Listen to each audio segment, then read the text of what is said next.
우리 사람은 태어나면서부터 공동체를 경험합니다. 제일 먼저 우리가 경험하는 공동체는 가정이라는 공동체겠죠. 그리고 자라면서 이제 학교라는 공동체를 경험하게 되고, 또 이제 어른이 되면은 직장이나 사회 또는 국가라고 하는 공동체를 실감하게 됩니다. 그런데 이런 세상의 다양한 공동체와는 비교할 수 없는 그런 공동체가 있습니다. 그것이 바로 교회 공동체입니다. 우리 교회는 신앙의 어머니예요.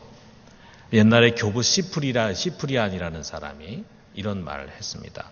교회를 어머니로 가지지 않는 자는 하나님을 아버지로 가질 수 없다. 아주 무서운 말이죠. 교회가 없는 사람은 그리스도인이 될 수 없다. 하나님 자녀가 될 수 없다. 이런 말이에요. 우리 아이가 엄마 품을 떠나서는 살 수가 없잖아요. 그런 것처럼 우리 그리스도인들은 이 교회를 떠나서는 기본적으로 세상을 살아갈 수가 없습니다. 작년 2013년에 한목협이라고 하는 데서 7개 도시에 있는 남녀 크리스찬 1000명을 대상으로 해서 설문조사를 했습니다. 크리스찬들, 안 믿는 사람이 아니고 크리스찬을 대상으로 해서 조사를 했는데, 이 중에 교회에 나가지 않는 사람의 비율이 10.5%였어요. 그러니까 10명 중에 1명은 자기가 그리스도인이라고 말하면서도 교회를 나가지 않았습니다. 이런 사람들을 가나안 성도다 이렇게 이야기를 합니다. 무슨 가나안에 젖과 꿀이 흐르는 것이니까 혼자서 젖을 만들고 꿀을 만들어서 교회 안 나가고도 신앙생활 잘하는 사람에서 가나안인가, 뭐 그런 특별한 의미가 있는 게 아니고, 거꾸로 하면은 안 나가. 그래서 안 나가, 교회 안 나가 성도라서 가나안.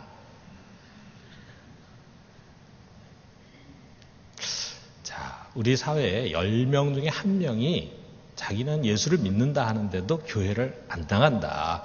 그 가난한 성도가 된 이유가 뭔가? 물론 그 자신에게 먼저 원인이 있겠죠.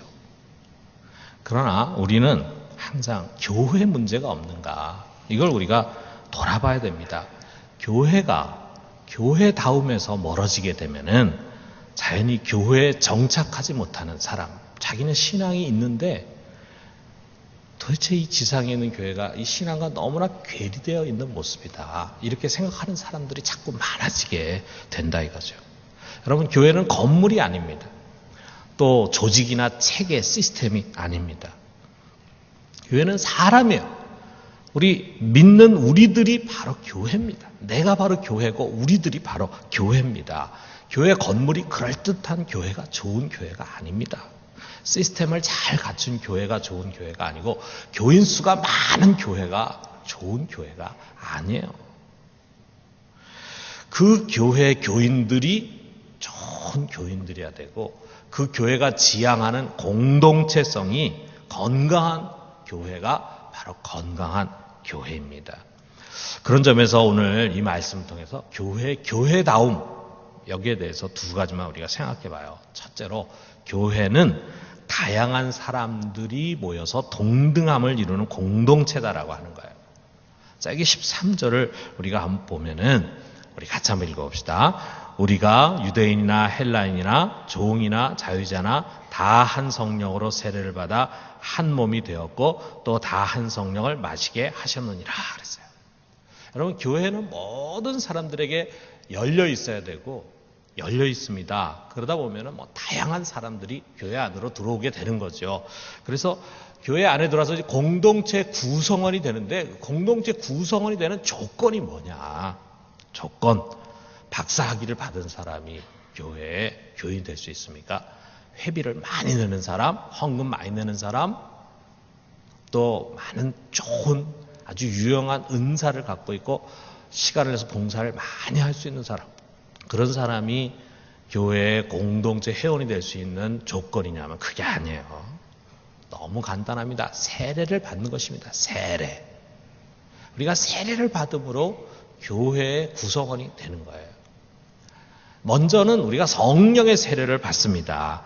예수님의 이름으로 오신 그 성령을 우리가 영접하는 거예요. 그리고 예수를 주라고 고백합니다. 그리고 그렇게 예수를 주라고 고백하는 사람들로 하여금 교회 앞에서 이제 의식 가운데 물로 세례를 베푸는 거예요. 그래서 그 물로 세례를 받은 사람들이 우리 교회 공동체의 정식 회원으로 들어오는 거예요. 오늘 우리 세례식과 입교식을 갔는데 우리 부산중앙교회의 정식 교인으로 우리가 받아들이는 그런 아주 거룩한 입교식입니다. 그렇기 때문에 모든 교인들은요, 교회 지체가 된 모든 교인들은 다 한 성령으로 세례를 받은 사람들이에요. 같은 영을 마셨어요. 성령이 모든 성도들 속에 임재해 계신데 그 성령이 우리를 하나로 묶으시는 거예요. 그래서 한 몸이 되게 하는 것입니다. 여기에는 어떤 차별이라는 것이 있을 수가 없어요. 여러분, 우리가 왜 차별을 하게 됩니까? 사람마다 서로 다 다르기 때문이잖아요. 사실 우리는 한 사람도 같은 사람 없이 다 다릅니다. 영적인 은사도 달라요. 또 능력도 차이가 있어요. 어떤 육신적인 조건도 다릅니다. 또 재능도 다르고 그 사람이 처한 상황도 다 다르고, 그렇기 때문에 때로 받게 되는 직분도 다르고 또 사역과 기능도 다를 수밖에 없어요. 그러나 그 다르다고 하는 그것이 차별의 요인이 될 수 없다는 거예요. 특별히 여기 우리 13절에서 열거한 것을 우리가 한번 봐요. 뭐라고 바울이 얘기했냐면 유대인이나 헬라인이나 종이나 자유자나 이렇게 표현합니다. 이거는 단순히 교회 안에서의 은사의 차이를 얘기하는 것이 아니라요, 어떻게 보면 사회적인 차이, 사회적인 문제를 이야기해 주는 것입니다. 그 당시에는 민족적인 차별이 참 심했습니다. 여러분, 단 대표적인 사람들이 유대인들이잖아요. 유대인들은 자기들만 선민이라고 생각하기 때문에 이방인들과는 일절 교계를 하지 않았습니다. 교계를 해서는 안 됐어요. 이방인들은 부정한 사람들이다 이렇게 생각했다 이거예요. 또 그리스인, 헬라인들은 어떻습니까? 자기 민족의 학문과 지혜, 그 당시에 중근동을 지배하고 있는 것이 헬라 문화였어요. 그 헬라 문화를 자기 민족이 세웠다 이거죠. 그래서 자기 민족의 학문과 지혜를 자랑하면서 다른 민족을 무지몽매하다고 업신여겼어요. 지금으로 보면은 아주 잘 이 훈련이 잘 된 시민 의식을 잘 갖춘 문화 시민들, 선진국의 문화 시민들이 그런 시민 의식을 제대로 갖추지 못한 그런 사람들을 볼 때 좀 이렇게 하시하는 마음을 갖는 것 같이 그 당시에 그리스 사람이, 헬라 사람들이 그랬다 이거예요. 그러나 교회 안에 들어와서는 그런 의식을 내려놓고 다 같은 형제와 자매가 됐습니다. 여러분, 종과 자유자는 어떻습니까? 여러분, 그 당시에 말이에요, 이 종이라고 하는 거는 우리가 가장 근접해서 느낄 수 있는 게 미국의 흑인 노예잖아요. 사람이 아니에요. 그냥 주인의 재산이에요, 재산. 그렇기 때문에 우리 재산이라는 거는 자기 갖고 싶으면 갖고 자기 싫으면 버리기도 하고 망가뜨리기도 할 수 있잖아요. 그러니까 그 당시에 주인이 종을 자기 마음대로 죽일 수가 있어요. 그러니까 종은 인간이 아니고 인권이 전혀 보장이 되어 있지 않은 그런 상황이었다. 그러니까 그 당시에 이 종과 주인의 신분의 차이라고 하는 것은 민족의 차이하고 비교할 수 없을 만큼 아주 심했습니다. 그런데 교회 안에서는 어땠냐 이거예요. 그 종과 주인이 교회 안에 같이 들어와서는 동등해요. 한 성령으로 같이 세례를 받았어. 그래가지고 한 몸을 이루고 있는, 그래서 위 주인은 하나밖에 없어요. 머리 대신 주님밖에 없고 우리는 다 같이 몸의 지체로서 역할과 기능은 다르지만 동등하다 이거예요. 동등해. 차별이 없어. 여러분, 이게 바로 하나님 나라입니다. 골로새 3장 11절에 이런 말씀이 있어요. 거기에는 헬라인이나 유대인이나 할렙하나 무할렙하나 야만인이나 수구디아인이나 종이나 자유인이 차별이 있을 수 없나니 오직 그리스도는 만유시여 만유 안에 계시느니라 그랬어요. 종이나 자유인이나 야만인이나 수구디아인이나 차별이 있을 수 없다. 여러분, 이 이야기가 지금 우리에게는 당연하게 들릴지 모르지만 2000년 전에 그 고대 사회에 종이 많았던 그 사회에 종이 전혀 인간적인 대접을 받지 못하던 그 사회 속에서 얼마나 이게 혁명적인 생각인지 한번 여러분 생각해 보세요.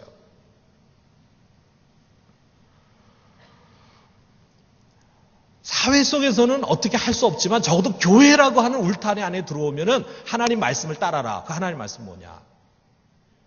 우리 동등하다. 사회 속에서는 종하고 자유인이 차이가 있을지 모르지만 교회 안에서는 똑같다 우리는.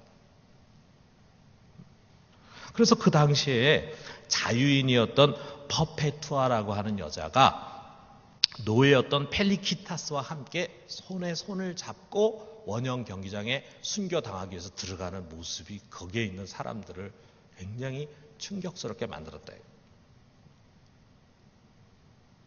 자유인이 종과 같이 손을 붙잡고 들어간다는 의미는 뭐냐면 우리 동등하다 우리는.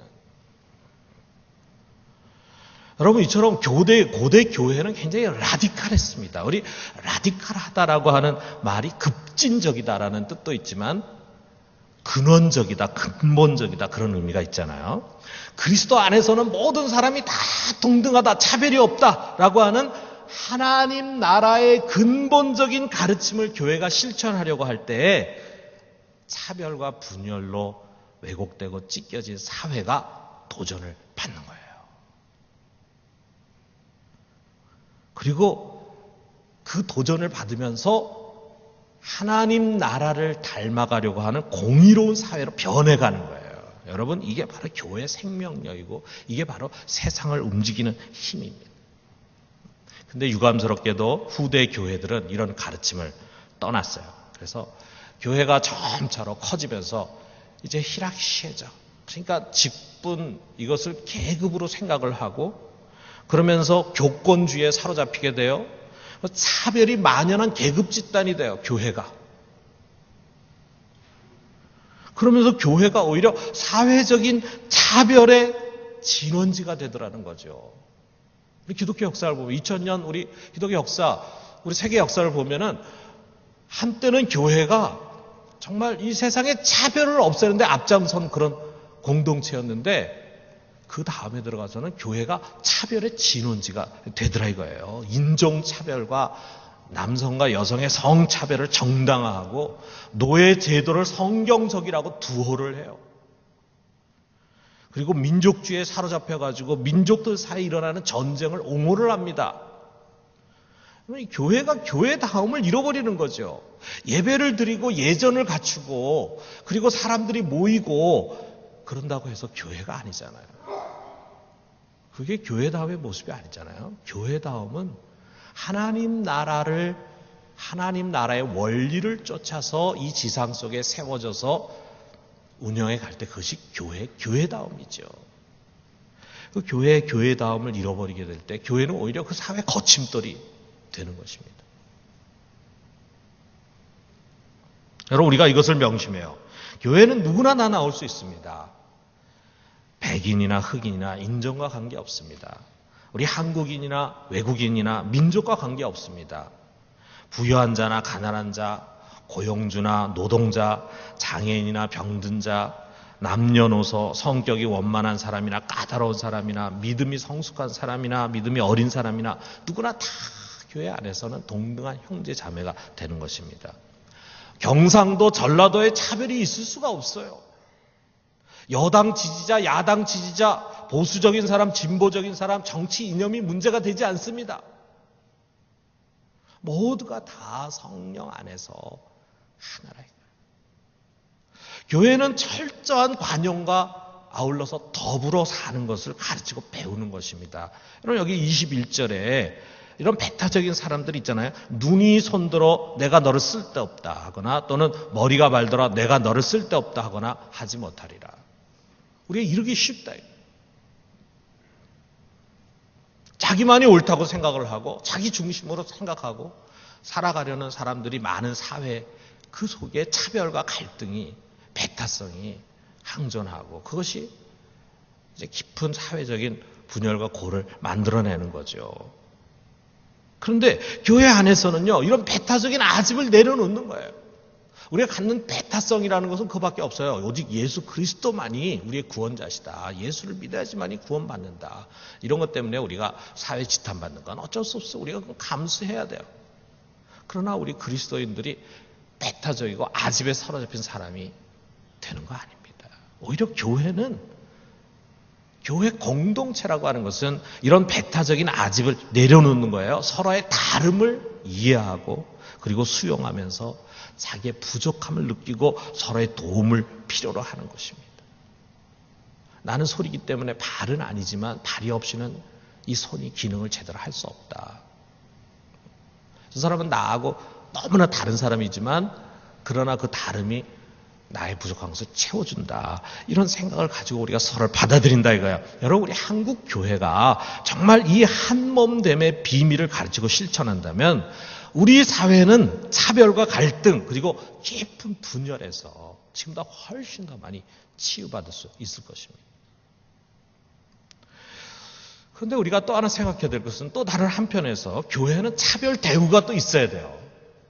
그게 무슨 말이냐? 우리 하나님이 차별 대우하십니다. 그 얘기가 22절에서 24절에 나와 있어요. 자, 우리 같이 한번 읽어봅시다. 시작.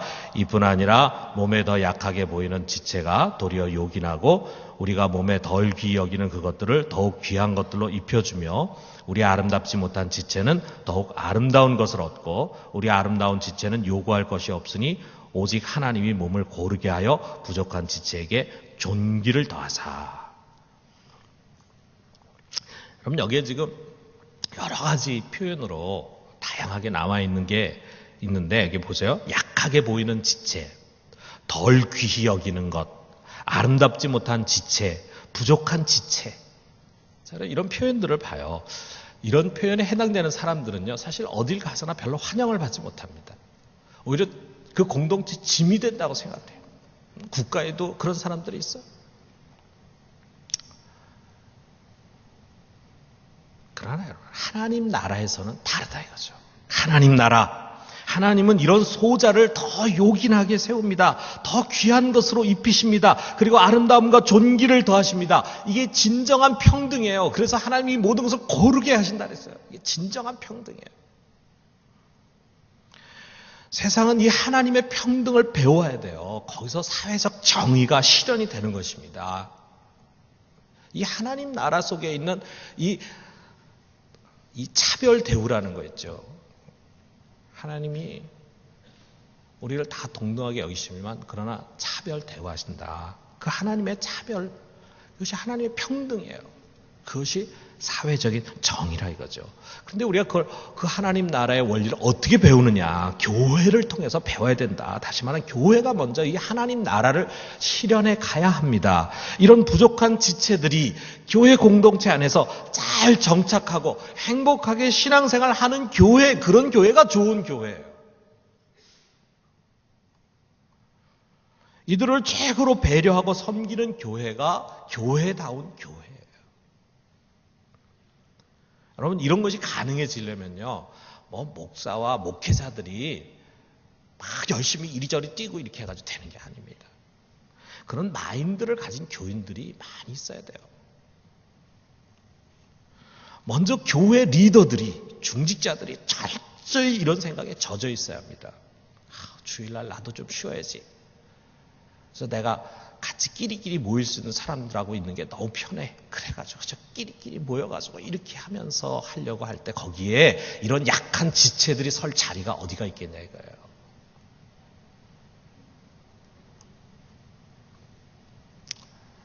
여러분, 우리는 이 시대에 교회 공동체 회원들로 부름받았는데 우리가 이 지상 위에 하나님 나라의 모형이 되는 그런 교회를 세워가야 합니다. 정말 우리 부산용왕교회는 누구나 올 수 있고 모두가 동등하고 그리고 연약한 지체를 높이는 그런 교회가 되기를 주님의 이름으로 축원합니다. 두 번째는 뭐냐면 교회는 가족 공동체라는 거예요. 여기 26절에서 27절 있는데 자, 우리 같이 한번 읽어봅시다. 만일 한 지체가 고통을 받으면 모든 지체도 함께 고통을 받고 한 지체가 영광을 얻으면 모든 지체도 함께 즐거워하나니 너희는 그리스도의 몸이요 지체의 각 부분이라. 여러분, 우리 몸을 한번 생각해 보면은 우리가 지체 각 몸의 이 지체들에 대해서 얼마나 예민한지 모릅니다. 이 발바닥에 티눈이 하나 박혔단 말이에요. 티눈. 여러분 티눈 박히 경험해봤죠? 티눈 박히면은 막 온 몸이 불편합니다. 그 티눈 때문에 아프고 그 통증이 전달이 돼요. 그런데 그 발을 잘 마사지를 해주잖아요. 그럼 발 마사지 받아보셨죠? 동남아시아라든지 중국 이런 데 가면 발 마사지 많이 받잖아요. 그 발 마사지를 해주면은 온 몸이 그렇게 기분이 좋을 수가 없어요. 왜 그렇습니까? 이것들이 서로가 유기적으로 잘 긴밀하게 연결되어 있기 때문이라 이거죠. 이렇게 유기적으로 잘 연결된 관계, 그런 공동체는 어떤 공동체입니까? 가족 공동체예요. 여러분 가족 생각해 보세요. 여기 앉아있는 사람 우리 모두가 다 가족이 있는데 가족과 가족이 아닌 사람을 대하는 우리의 태도가 너무 다르잖아요. 가족은 뭐냐? 서로 행복을 공유하고 불행을 공유해요. 기쁨과 아픔을 같이 해. 이 가정이 갖고 있는 이 강한 연대감이라는 거는 이건 본능입니다. 본능. 벌써 우리가 엄마의 태에서 나오고 엄마의 젖을 빨고 형제들과 어려서부터 같이 자라고 그런 가운데 우리도 모르게 형성된 강한 연대감이에요. 그래서 자기 가족 형제가 누가 잘 안 되고 실패하고 어려움을 처하면 모든 가족들이 다 아파합니다. 그리고 자기 가족 중에 누군가 성공하고 영광을 얻으면 다 기뻐하고 자기 자랑처럼 생각을 해요. 이게 강한 연대감이 가정 속에 있다 이거죠. 여러분 교인도 마찬가지입니다. 여러분 우리는 한 성령을 마셨어요. 그리고 영이 같은 사람들이에요. 한 아버지를 모시고 사는 사람들이에요. 우리야말로 정말 형제고 자매고 한 가족입니다. 그래서 에베소 2장 19절에 이렇게 말하고 있어요. 그러므로 이제부터 너희는 외인도 아니요 나그네도 아니요 오직 성도들과 동일한 시민이요 하나님의 권속이라. 우리들은 하나님 나라에 속해 있는 동일한 시민이면서 동시에 하나님 나라 권속이다 할 때 이 권속이란 말이 옛날 말인데 가족이라는 말이에요. Family of God이에요. 우리는 하나님의 가족이에요. 그렇습니다. 그렇기 때문에 여러분 건강한 교회가 교회다울 때 그 교회는 연대 의식이 강한 공동체가 될 수밖에 없어요. 서로에 대해서 가족과 같은 그런 강한 책임감을 느껴요. 1980년대 초에 에티오피아라는 나라 있잖아요. 지금은 세계의 문제거리가 된 그 에티오피아라고 하는 나라. 그 에티오피아라고 하는 나라에 큰 기근이 발생했어요. 그래서 약 40만 명이나 되는 사람이 이웃 나라인 수단으로 대피해가지고 거기 난민 수용소에 있었어요. 그러니까 수단이라는 나라도 가난한 나라니까 그 안에 난민 수용소에서 사는 게 정말 인간 이하의 삶을 사는 거지만 죽지 못해 사는 거죠. 그랬을 때 그 속에 말이에요. 에티오피아 유대인이 있었어요. 그 에티오피아 유대인들을 팔라샤라고 불렀습니다. 어떻게 에티오피아라고 하는 나라에 유대인들이 있을까? 전설에 의하면은 옛날에 솔로몬 왕 때 시바 여왕이 와가지고 솔로몬하고 시바 사이에 난 사람들, 그 사람들이 에티오피아에 있는 유대인들이다. 믿거나 말거나. 진짜 그럴지도 모르죠. 그런데 어쨌든 이 에티오피아에 유대인들이 있었는데 이들을 팔라샤라고 불렀는데 1984년에 이스라엘 정부가 모세 작전이라고 불리는 항공수송 작전을 은밀하게 감행해가지고 이 수단의 난민촌에 있는 팔라샤들 7,000명을 이스라엘로 데리고 왔습니다. 당시에 이스라엘 총리였던 시몬 페레스, 나중에 노벨상을 받은 사람, 노벨 평화상 받은 사람인데 사람이 이렇게 얘기했어요. 이디오피아에 있는 우리 형제 자매들이 모두 고향으로 무사히 돌아올 때까지 우리는 쉬지 않을 것이다. 그 1991년에 이스라엘은 더욱 대대적인 항공 수송 작전을 펼쳐가지고 수단 난민촌이 아니라 아예 에티오피아에 남아있던 팔라샤 14,000명을 이스라엘로 수송했어요. 여러분 이게 유대인들의 공동체성입니다. 우리 유대인들이 세계 구석에서 고통을 받고 있다. 이건 우리의 고통이다. 우리가 이걸 책임져야 된다. 해가지고 했다 이거죠. 여러분 우리가 배워야 합니다. 우리는 짐을 함께 지는 가족이에요. 형제를 그 고난의 구덩이에서 벗어나게 할 수 있는 길이 뭘까? 우리 교인이 지금 굉장한 어려움을 겪고 있는데 우리가 그걸 그냥 보고만 있을 수 없는데 우리가 도대체 그걸 좀 도와줄 수 있는 길이 뭘까? 우리가 할 수 있는 것이 뭘까? 우리가 모든 걸 다 할 수 있는 건 아니잖아요. 근데 우리가 할 수 있는 게 뭘까? 이걸 위해서 내가 할 수 있는 일은 뭔가? 이것을 고민하고 실천하려고 하는 공동체가 참 교회라 이거죠. 우리가 이렇게 함께 웃고 함께 우는 가족 공동체를 만들어 가시기를 주님의 이름으로 축원합니다. 마지막으로 우리는 이 가족의 연대감으로 똘똘 뭉쳐 있는 가운데서 가족 이기주의로 끝날 수가 있어요. 우리는 이 가족 이기주의에 머무르면 안 됩니다. 여러분 우리가 잘 아는 것처럼 리오그란데 강이라는 강이 있잖아요. 그 강은 미국과 멕시코의 경계를 짓는 강입니다. 그런데 잘 아는 것처럼 미국은 전 세계에서 제일 잘 사는 나라잖아요. 리오그란데 강 북쪽은 세계에서 잘 사는 나라 사람, 미국 사람들이 살고 있고 그 남쪽은 아주 가난한 사람들, 멕시코 사람들이 살고 있습니다. 생활 수준이 얼마나 차이가 나는지 몰라요. 그런데 미국의 재정, 미국 국민들이 세금으로 낸 그 재정은 강 이쪽 편인 미국인들을 위해서는 아낌없이 사용이 되지만 강 저편인 사람들을 위해서는 한 푼도 쓸 수가 없어요. 우리 휴전선은 마찬가지죠. 휴전선 남쪽에 남한 사람과 북쪽에 북한 사람이 얼마나 다릅니까? 그 삶의 질이라는 것은 미국인가 멕시코인가의 차이와 비교할 수가 없죠. 그런데 리오그란데 강이나 또는 휴전선 같은 영적인 경계가 있어요. 영적인 경계. 저쪽에 아직 교회 밖에 사람들이 있습니다. 교회 공동체 안에 들어오지 못한 사람들이 있어요. 그 사람들은 하나님 나라 밖의 사람들입니다. 하나님의 은혜 밖의 사람들입니다. 하나님으로부터 철저히 소외가 되어 있고 구원의 대상이 되지 못하고 있고 영원한 멸망의 위기 앞에 서 있는 사람들이에요. 여러분 우리는 이들에 대한 책임도 갖고 있습니다. 그들을 전도해야 돼요. 그래서 이 거룩한 공동체 안으로 데리고 와서 오늘 2부 예배, 3부 예배 시간에 있는 것처럼 세례를 받게 하고 그래서 우리 가족이 되게 해야 할 책임이 우리들에게 있다 이거예요. 이것을 위해서 우리가 노력합시다. 최선을 다합시다. 이 일에 좋은 결실을 맺으시기를 주님의 이름으로 축원합니다. 우리가